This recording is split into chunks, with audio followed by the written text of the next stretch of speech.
Thank you, Marianne, for inviting me to be part of this panel. I represent a nonprofit organization called Emotions Matter, founded in 2015 with my two partners, Rosa and Roya Nuvini. Its mission is to connect and empower those impacted by borderline personality disorder to raise awareness and advocate for better mental health care. Emotions Matter is run by volunteer members comprised of individuals and family members and clinicians. In its first 2 years, we've launched a number of initiatives to raise awareness. Today, I'm just going to address those that directly impact BPD and suicide. Oh, and I should have asked how to... Green arrow. Huh. Okay, thank you.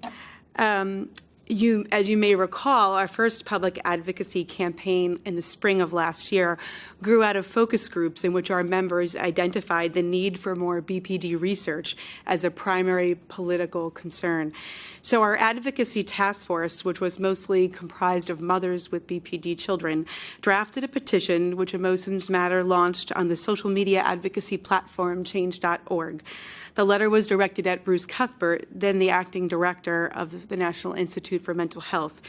The petition garnered over 5,000 signatures in a relatively short period of time, leading to a joint meeting at the NIMH with the NEA-BPD and productive outcomes such as NIMH updating its BPD webpage for the first time in a number of years, Dr. Cuthbert's engagement with the NASSPD, which we witnessed yesterday, and ongoing dialogue with NIMH about personality disorders.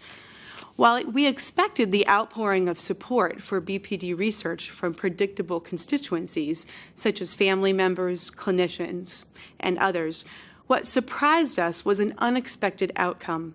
The dozens and dozens of people who signed the petition from around the country commenting in memory of loved ones who'd lost their lives to BPD. Let me share some of those with you.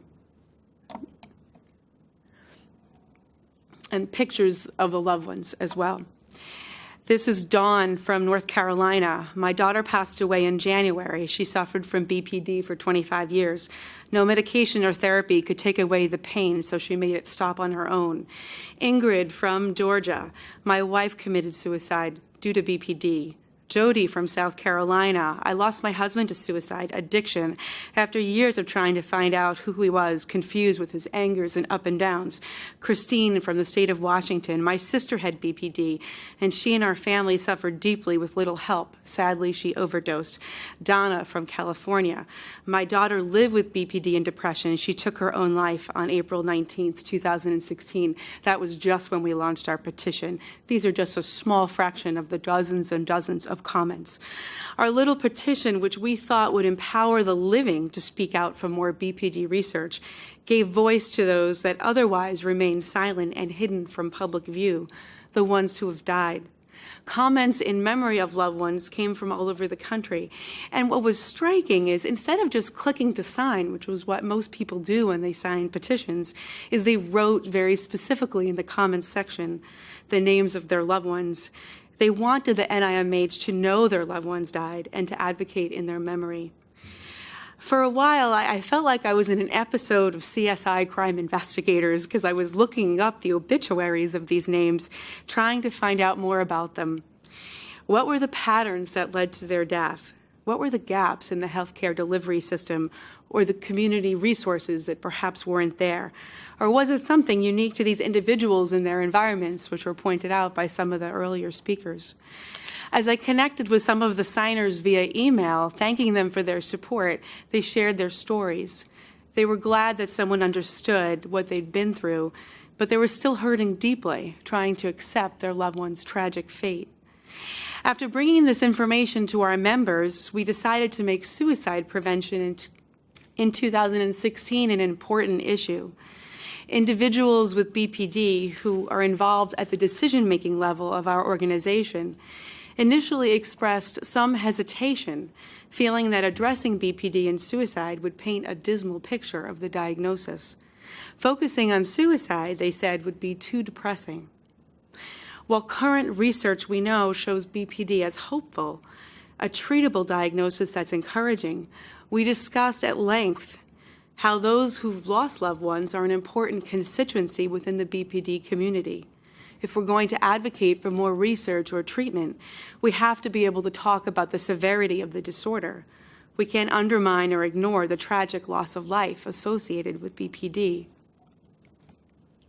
So this conflict within our organization gave birth to a series of outreach initiatives.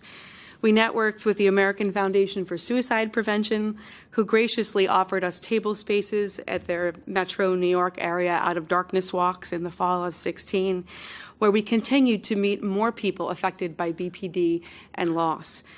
At 6 walks in the tri-state area, we were surprised at how little those in the suicide prevention community even knew about BPD. Their clinicians and individuals spoke about We also held a rally on BPD and suicide in Washington Square Park, very close to here. Their clinicians and individuals spoke about BPD, self-harm, and suicide, highlighting the need to break the silence and stigma. And if we have the time at the end, I have a 1-minute clip from that event. In light of those reaching out to us who've experienced BPD loss, Emotions Matter believes it's essential to create a national BPD death registry. With the support of professional organizations like the NASSPD and other professional organizations, it's a fairly simple project with minimal cost, which could potentially have a high impact on improving research, treatment, and public awareness. This slide shows an example of the epilepsy death register created to report epilepsy deaths in Ireland using a simple Google form. We could create a similar Google form linked to our website that the general public can fill out to register their loved one's death from BPD. This would create a centralized place for reporting BPD deaths in the United States, and anyone would be able to fill it out, friends, family, loved ones, clinicians, just to have one place where people can report deaths when they occur. In developing a BPD registry, it would be critical to partner with members of the research community to create fields on the form so that the information collected is useful for research, data collection, and advocacy. The study of suicide completions is essential to understand the gaps in the healthcare delivery system and interventions which might be helpful to save lives. Again, our experience is that many of those who've lost loved ones, they want to tell their story and be part of the change. While family members and clinicians identified research as a primary issue in our early focus groups to build Emotions Matter, individuals with BPD reported social isolation as the main obstacle to their recovery.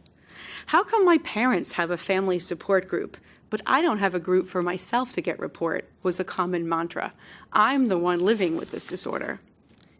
We initially tried monthly meetings in New York City to meet their needs, but when geography and meeting space became an obstacle, our BPD members decided to form a closed, secret Facebook group. The purpose of this group was to create a private space for individuals with BPD in different phases of treatment and recovery to receive peer support and connect with others also interested in raising awareness. Our closed Facebook group started in October of 2015 with 9 members and has been in existence for a year and a half. It currently has 46 members. Group members are pre-screened, assessed for acceptance of BPD diagnosis, treatment compliance, and adherence to group rules before adding them to the group. While I'm a social worker and my fellow site administrator is a medical doctor, we did not script the group. There was no curriculum or lesson plan. In the beginning, we generated many of the posts, sharing empowering articles about BPD or posting discussion questions, but we had some basic principles to our approach.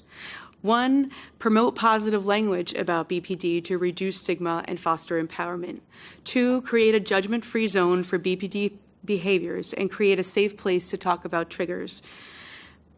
3, encourage the modeling of skills learned in therapy and the internalizing of those skills by giving peers the chance to share their lived experience of the disorder. 4, encourage communication skills where members can practice interpreting social remarks in a safe place to improve their social functioning. And lastly, create a social group and a bond that will ideally transfer beyond the group for social support, because their primary need once they move out of the acute phase we were finding was really socialization and functioning, which has been mentioned several times during this conference. So after some months, the group took on a life of its own, with natural leaders emerging to moderate group content and welcome new members. Through our meetings and Facebook community, we quickly learned that the importance of supporting individuals with BPD, we had to support them to create their own recovery story. Instead of allowing health professionals and stigmatized labels or grim statistics to define their trajectory, we can help them rewrite their life narrative that was once hopeless to one that is more hopeful. This involved changing our language about BPD, and some dominant themes or phases of this process emerged, and members' paradigm shift from victim to survivor, expert to advocate.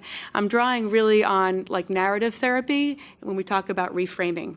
So these are some basic phases that I feel like we've gone through with members of this group, and I'll give examples. Understanding the biological roots of BPD, it's all my fault, I caused my BPD, becomes it's a brain disorder. I can learn the skills to retrain my brain to think in a more neutral way. Wanting others to understand the emotional pain caused by BPD, I feel so bad, I'm hurting everyone, I'm crazy, I'm pushing them away, becomes I'm hurting and I'm in intense pain. I want others to understand how much I'm hurting, let me share my pain with them. Recognizing stigma by family and clinicians. This goes like, I'm attention-seeking and manipulative and difficult. That's what my doctor and family says, so it must be true. That becomes, I will find a doctor and friends who listen and understand and validate my experience. Recognizing the strengths of one's personality. So you're so borderline becomes, I'm more than my disorder. Being borderline is just one part of me. Treatment leads to hope and recovery. This goes like this. You will never get better becomes, I see other people get better, I will get better too. Or another one in this vein is, I don't need therapy, I can't afford a therapist, and it's just hard for me to find anybody that fits with me. Becomes, treatment is vital to my recovery, and I can find the right doctor with the right guidance, treatment, and support. Recovery, let me just flip back.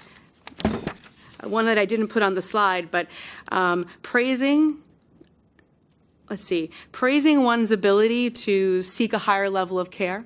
So, in our Facebook book, it's pretty common. It happens where people have to go to the ER or they have to go back into treatment. And our message in general is one of positive reinforcement of that, because they're feeling so much shame from everyone else and they feel like they're a failure. It's, hey, you go girl and do what you need to do to stabilize, come back, check in with us when you're back, So it's a much more positive language that we use around setbacks, which is not something that they experience in clinical settings. Recovery creates a desire for social connection. So I'm the only one suffering from this horrific disorder. I drive people away. Everyone's abandoned me becomes, I'm not alone. I have friends to lean on. They will not abandon me because they like me for who I am and they understand my BPD. And finally, connection leads to advocacy and empowerment. I'm never going to be able to help anyone else except myself becomes, I could take my experiences and my knowledge about BPD and help others. Raising awareness and advocating for BPD will make a difference for me and for others who are in my shoes. I could help them as part of my recovery. And so we have learned through this group how the peer group really moderates and mediates this positive reframing of their recovery story.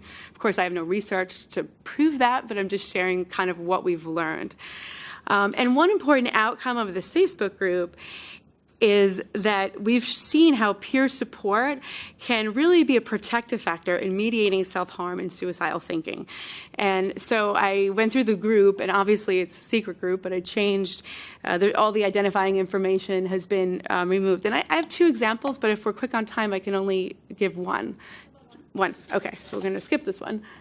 Okay, so AA posts, literally all within the last 25 minutes, this terrible feeling of fear and sadness overtook me. Oh, wait, sorry, I'm on the, Oh, sorry, reading from the wrong page in your script does not help.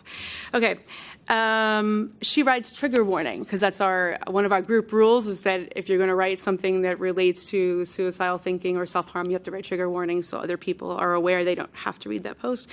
So recently I've been seriously thinking about relapsing and cutting more and more each day. I kind of get terrified because I've not cut in 17 months and it would suck to ruin that. But then again, the impulsive and destructive part of me doesn't really care. It sucks because there's literally two voices inside my head telling me two conflicting things. It's like having an angel on one shoulder and a devil on another. I don't know which one to listen to because they both make sense in my head, which is so twisted. I want to cut and it would lift a burden and make me finally feel some relief. But again, I know it's not a healthy coping mechanism to use. So many feelings and emotions are building up and I'm scared that I won't turn to cutting. And maybe it would be worse. So this post was seen by 30 people in the group. And at 1:08, a few minutes later, ZZ says, I wish I had what to say. I'm emotionally struggling now as well. But what I can say is this, keep repeating 17 months to yourself. It may end up pulling you in the right direction. At 1:10, CC says, first try to breathe and be kind to yourself. It's understandable that you want to go back to your old behaviors. However, think about how far you've come. 17 months is amazing. I'm so proud of you for that. Try to find some sort of activity that can help you exert your negative feelings out. I like kickboxing because I get to punch things and it's a positive way. I'm getting stronger and I'm learning how to defend myself if needed. 1:16 p.m., SS says, what are you doing to give yourself some compassion? How have you been caring for yourself? Try to take away the devil's power by reminding yourself of all the good things in your life. I've seen your pictures. You've done a wonderful job. You love your family. You have a family that loves you, many friends. We also have a warm bed, family for the holidays, a wonderful food. If you still feel down, maybe some good sleep and rewarding activities would help. I hope I helped you all. You deserve to be happy. Then the person that made the original post, JJ, does an emoji heart at 2:25. A couple hours later, YY says, 17 months is commendable. Have you made a pros and cons list? When my urges become overwhelming, that's what I do. I've gotten to the point where self-harm urges that I can now do the pros and cons in my head and no longer need to write them out anymore. Now this is many hours later from the first post at 10:38, RR writes, try writing down your feelings when you feel like self-harm. Use curse words. There's lots of anger turned inward at the time. Other things you can do is paint, color, listen to your favorite songs. Everyone has a purpose in this world, and we're like cogs of a big wheel that helps the world to turn.